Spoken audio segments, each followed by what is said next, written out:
From the newsroom of the Bryant College Station Eagle, this is the Brazos Sports Prepscast. And now, the Eagle High School sports team, Alex Miller and Jake Weiss. What's up, y'all? You're listening to a special edition of the Brazos Sports Prepscast. I'm Alex Miller, joined always by Jake Weiss. Oh my gosh, I mispronounced your name. I'm turning into Cease. I was going to say, is this really a special edition if we're already making I guess so. mistakes like that? Ah, man, maybe we need to start from the top. No, we're not doing that. And hey, we got a special guest on today. This is Tyler Shaw from KBTX. What's up, Tyler? Hey, guys. How's it going? Going well. Week? How is it? How's your thanks. How's your Weiss been week? I'm going to go. I'm done. You're done? Yeah, okay. Tyler can be the new co-host. Fair enough. I was about to give Tyler, I was going to say it's a special edition because we have Tyler on. But after that, Tyler, no, it's just a regular episode, folks. Well, hey, I hope there weren't some coaches that were feeling done yesterday after they got one of these guys. What we got here is a stack of UIL realignment districts. Of course, the UIL, they reshuffle the districts every 2 years to accommodate for growth and change and new schools being added. So every team in the state found out who is in their district the next 2 years yesterday. It's kind of like Christmas morning almost. Like nobody knows. You don't really have a say. Like you kind of maybe have an idea of who you're going to be with, but then the UIL's like, nah, you're going over here, man. No, it's a big deal in high school. It's one of those rare times too where like you're just now finding out what your schedule could be. You know? I mean, any other sports, college, everything, they're planning years in advance and they've got their schedule set. You really didn't know it could start until yesterday, planning your schedule for that, just around the corner when you think about it. Yeah.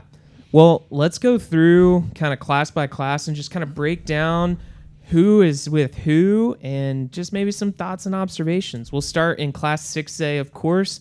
Bryan High, the only Class 6A team in the Brazos Valley.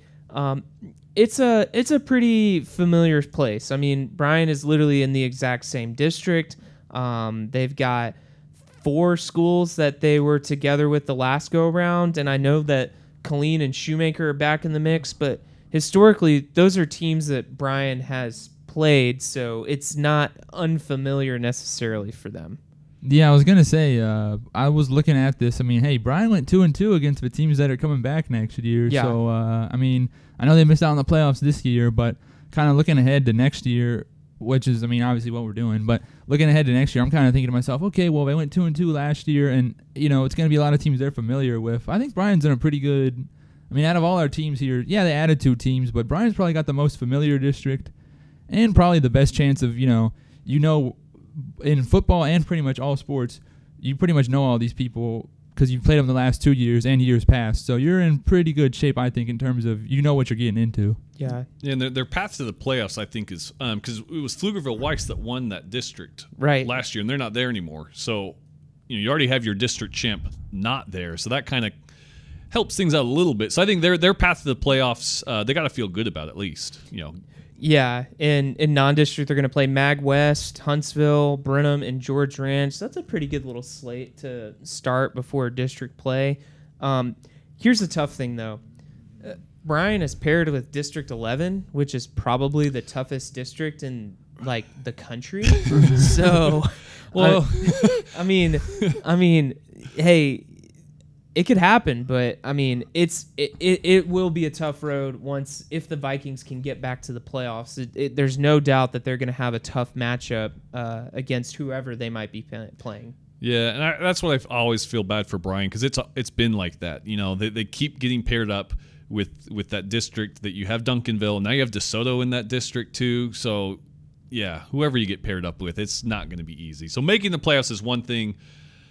But man, they've got the toughest start to the playoffs you could imagine. Yeah. Well, let's jump down to 5A Division 1. Of course, we're going mostly through football. We'll touch a little bit on the other sports. In Class 6A, it's broken into 32 districts across 4 regions. That includes all sports. Once you get down to the 5A and below, though, they're split into divisions for football, which is where you see the differences in that sport only. And then in the other sports, a little more continuity, I would say, that is very much more region-centric, whereas football is split based on enrollment. So just a little disclaimer in case you're wondering what's going on here. So here we are. College Station and Consol, of course, they're both going to be in the same district. If you have multiple schools in the same school district that are in the same classification or division, they are always lumped together. And so no question the Tigers and Cougars were going to be with each other. They're in District 12, and they're going back to the Austin area, which they've been to the last 2 years, but a very different slate of teams this go around. Definitely more of a southern, western kind of, or eastern, district, whereas they were on the northern edge with the Leander and Georgetown schools last go around.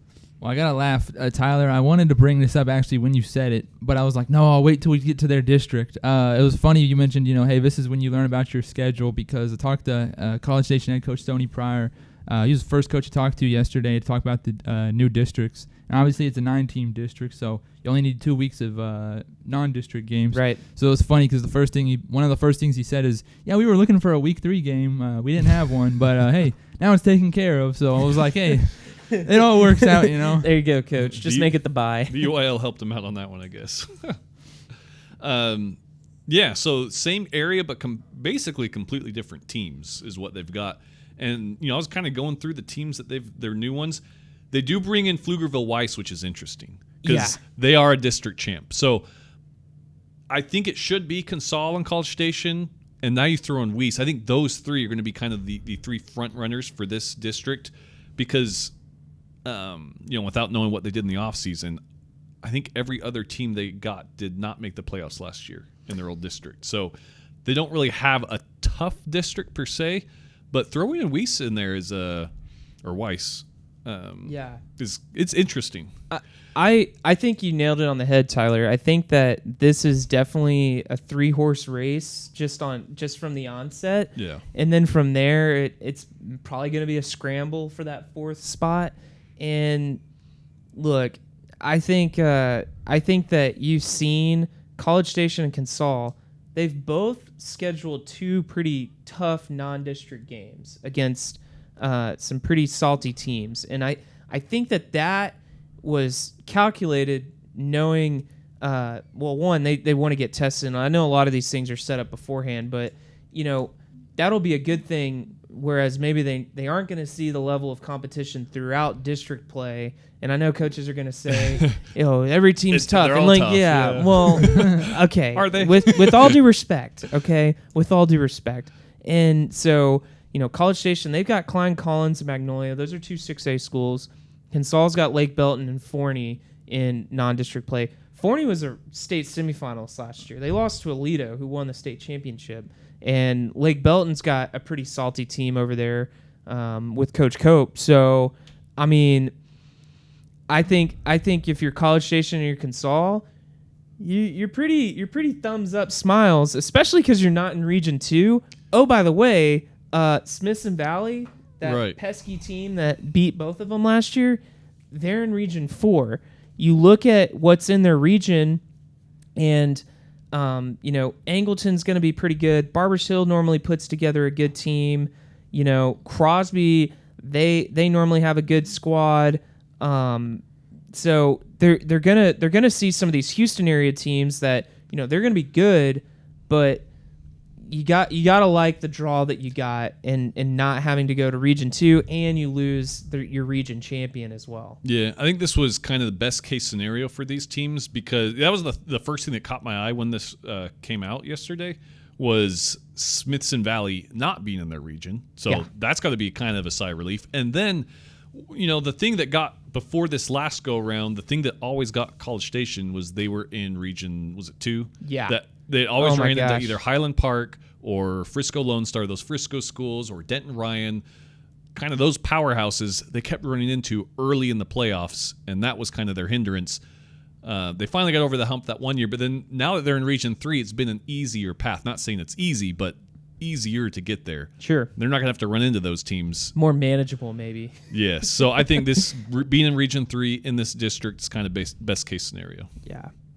Well, moving to 5A Division II, you got Burnham and Rudder there together, kind of in a Central Texas region or district, excuse me. And honestly, This one surprised me.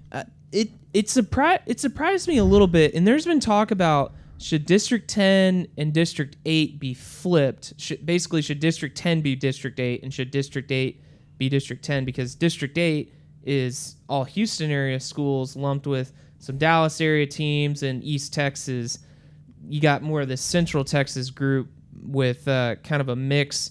Man, this is all over the place, really. You got a Houston area district, Central Texas. You've got all of whatever is Austin over there, and then you got a whole they're all over the map in Region 3. But look, 6-team district is always nice because that means only 2 guys get left out, and so you're kind of feeling good if you're Burnham and Rudder about your chances at least of making the playoffs. Yeah, this is great news for Rudder. Their path, with it being a 6-team district, and I was surprised too. I thought they'd still be with Huntsville and that Montgomery area. So this will be kind of unfamiliar territory for them. But the fact they're in a 6-team district, you got to like their chances going into it. I mean, yeah, they lose Lake Creek and Huntsville, which, I mean, that's we're hard teams to beat. Yeah, that's a blessing. Okay, I'm sure Coach Izar is happy about that in a way, but it also makes scheduling difficult though because you have to find 5 non-district games in 5A, which is like the most loaded division out there, and so Brenham, they're out here playing. They got Huntsville, Bryan, and Killeen, which you're like, okay, that kind of makes sense. But then they're playing Houston, Sterling, and they're playing Gilmer, who's the defending state champion in 4A Division II. You're like, wait, why is Brenham playing Gilmer? Well, you got to play games. You got to fill a schedule. Yeah, I was gonna say I was feeling we haven't gotten to talk with everybody just yet, all the coaches, but I kind of have a feeling Coach Izar over at Rudder, he might have been working the phone yesterday because I'd be curious if Rudder was expecting this because I really thought too. I kind of thought that district would just stay together. I knew we'd see some movement, but I kind of thought, okay, the bulk of this district is gonna stay together. You're just gonna add some people, but no, just Brenham and Rudder. That was probably the biggest surprise I thought personally yesterday when I was looking at everything. Kind of looking at Rudder's region, though, their path to the playoffs is going to probably be a little easier. 1, there's less teams to compete against, and 2, I think they got a good draw. But if they make the playoffs, this is a kind of a top-heavy region, I think, when you look at Iowa Colony, Fort Bend Marshall. Those are teams that have kind of made an impact there on that South Houston corridor. And then you look over in District 11, Liberty Hill. That's a tough team. They run that slot T up at the 5A level, and they do it pretty well. So this is a pretty good top heavy region, but got to feel good if you're Rudder and Brenham in that regard. All right, we're going down to 4A Division 1. Navasota, they're in region 3, District 12. Some familiar faces and got a couple of new guys with Fort Bend Crawford. I think that's a brand new school that's opened up, and Fort Bend Willow Ridge, which I guess they're just a smaller school in that Fort Bend ISD. They kind of got teams all out throughout. They got 6A schools down to, I guess, here 4A Division 1, but I think this is actually a pretty good draw for Navasota. 1, they're in a 6-team district, so less teams to compete against getting to the playoffs, but then you look at they're matched up with District 11, Houston ISD. That bodes well for what's down the road. Now, don't look at the other side of the region, especially District 9 with Pine Tree and Chapel Hill, but in Kilgore. So, Navasota trying to get back to the playoffs. They're gonna have a first-year coach. But the Rattlers are probably feeling good about however that's going to shake out. Yeah, I think right now their sole focus is just going to be getting into the playoffs because after last couple of years they coming up short and having that first year head coach. So I'm very interested to see what Navasota is going to look like when they get their new coach in there and playing some of these newer teams. But even with a first-year head coach, you're right, with a 6-team district, you got to think, the chances of you getting into the playoffs are much greater. So Hopefully we see somewhat of a playoff run from the Rattlers. Wow, both of you guys just did a great job selling the Navasota job. Like, I want to go run over and turn in my application. Hey, yeah, call Coach Gates. Yeah, they might consider you, Jake. We'll see. I was gonna say you guys got me like, I'm like, okay, 6 team, man. Okay. You just gonna run the Gus Malzahn offense? I might have to call him up, get a couple, see if I can get him to come help me out. He coached high school. There you go. Yeah, hey, he did pretty good in Arkansas. Yeah, I was gonna say he started out in high school. I could call him for some tips. I believe in you, Jake. Hey, thanks, Tyler. I don't know if I do.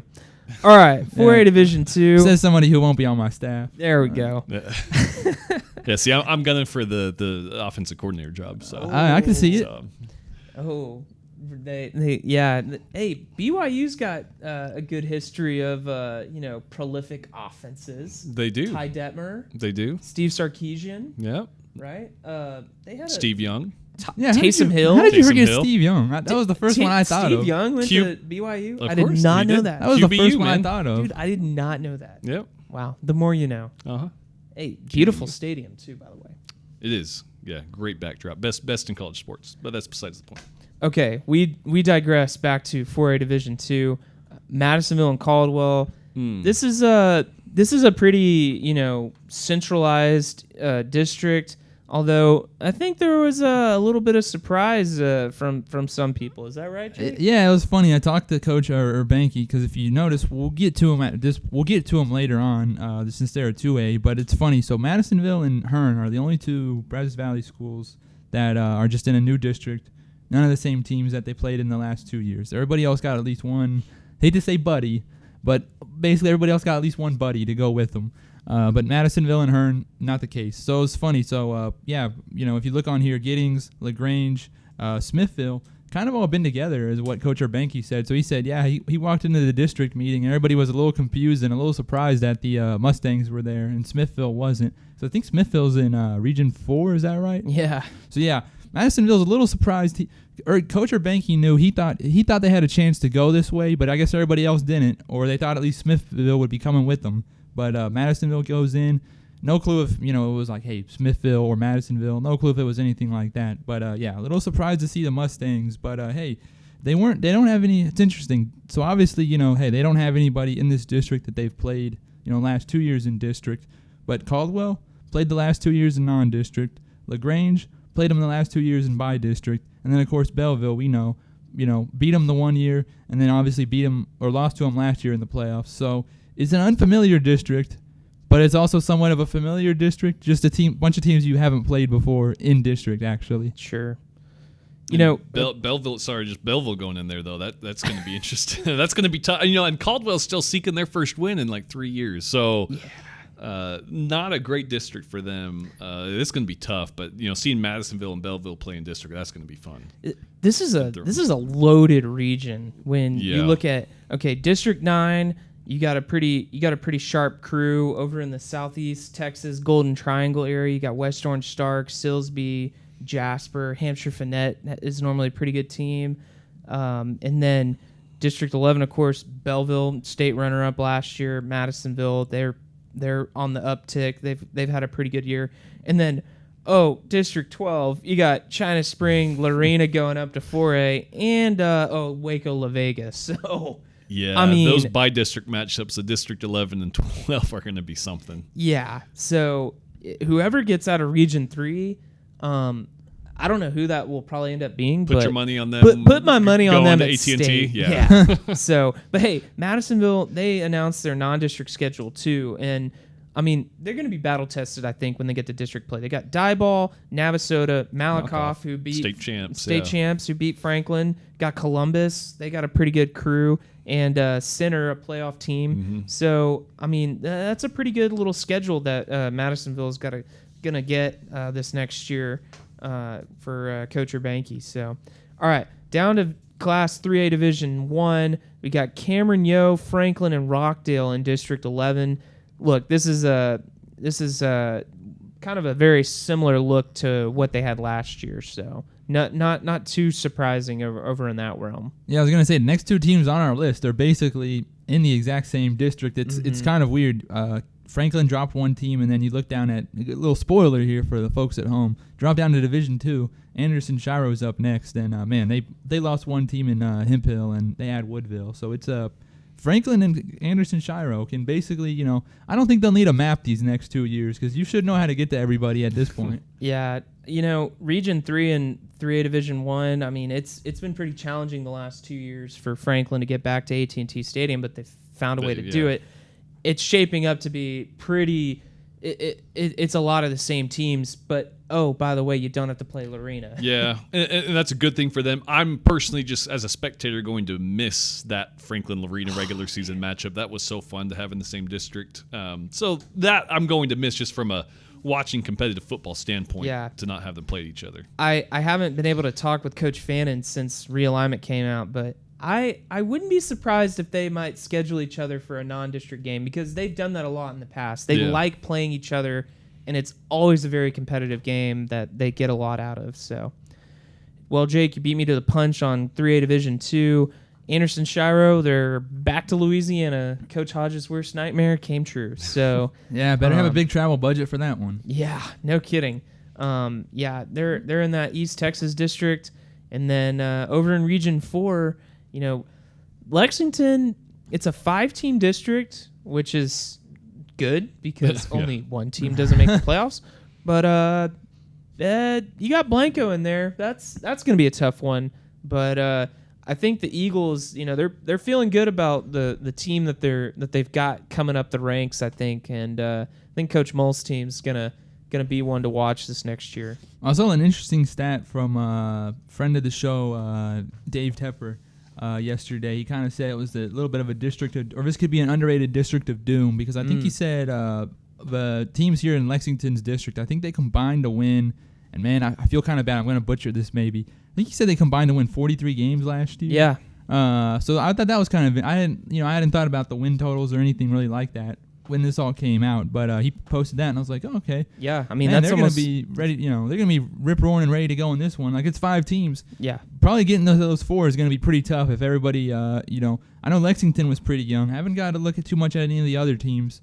Well, we know Rogers, of course, because Lexington and Rogers were together last year. But, if they pretty much bring back, if they're like Lexington where they bring back a lot of people, it's going to be tough to get those 4 spots, I think. Mm-hmm. Well, down in 2A Division 1, we got all 4 Brazos Valley teams in this division together. Of course, you got the 3 Leon County schools, and they get Hearn. Coach over in Hearn's talking about, hey, we know about Centerville, though, or he does at least. Yeah, it was funny. Yeah, Coach Jackson, I talked to him, and I asked him, hey, any surprises or anything, like how you think about the district? And he was like, oh, not too familiar with any of these teams. And then he kind of paused, and he was like, wait a minute, no, I'm just kidding. Like Centerville, we know Centerville. He's like, that's going to be a big game. And then, he also mentioned, hey, we played Normandy before. We played Leon. He said, hey, we're not too familiar with Groveton or Corrigan Camden. But, hey, Hearn, I know it's funny, too. He's former Hearn defensive coordinator, Coach Jackson is. And so it kind of made me laugh because spoken like a true defensive coordinator at heart, he was like, hey, I'm just excited. We're going to be getting to play some teams, except for Centerville, that, run the spread offense. Because in their last district, it was a lot of wing T. So it was like, I'm pretty excited to play a little bit of different offenses, too. A little bit more spread. So I'm sure him and the Eagles are going to be ready for that one. Yeah, if Hearn can have kind of a bounce back year, disappointing year last year, but it should be a fun district. If they can get back in competitive and playing a team like Centerville, and as media member who covers these teams, this is actually, I love it when they do this and they group our teams in the same district because it makes covering games so much easier. So you get a little 2-for-1. Glad to see Hearn in there with those teams. That'll be a fun district to cover. Well, I don't know why, the UIL could have given us another all Brazos Valley district in 2A Division 2, but Bremont is on an island. Yeah. And, oh boy, this is a tough district, okay, with Chilton and Mart. Yeah, I mean, you could be the 3rd place team in this district and be very, very good football team. That's going to be very hard. Now, Bremont's used to playing Chilton and they've seen Mart down the road, but man, having them in the district that has kind of that Franklin Lorena vibe to it of just one of those very tough districts in the state. And then you look at 3A, 2A, wow, I butchered that. 13 2A Division 2. This is the one that's pretty much all Brazos Valley poor Bremond, though. You've got Iola, Milano, Snook, Somerville. A lot of teams there that have some familiarity with each other. I talked to Snook head coach Dylan Conway a little bit because I was kind of like, hey, what do you think about this new district? And, he said, hey, it was interesting. He was one of the coaches that wasn't too surprised. He thought, hey, we might do this. He's excited to have, a little closer matchups than, some of the other schools, Iola, Milano, Somerville. He's like, hey, got to be honest, travel budget, not as big as last year. So being a little closer, having a couple of those Brazos Valley teams, I'm pretty excited about that. The tough thing, though, is these teams are going up to an 8-team district when they were in a 7. Right. So now you're adding another team, and a lot of these teams like Snook and Somerville have been kind of fighting for those last playoff spots. That's only going to make it even more difficult, given the half of your district's not going to be in the playoffs. So that should be interesting to look out for. That's going to be a heated race. That's down the stretch, I'm guessing. Well, hey, that's got 5 Brazos Valley teams, so we know at least one of the teams that we all cover. Someone's going to be sitting on the outside looking in every year. That's true. It's going to be tough. And at least one of them will make the playoffs. Yeah, I was going to say on the other side. Yeah, you're covering someone from from District 13, Region 4. So.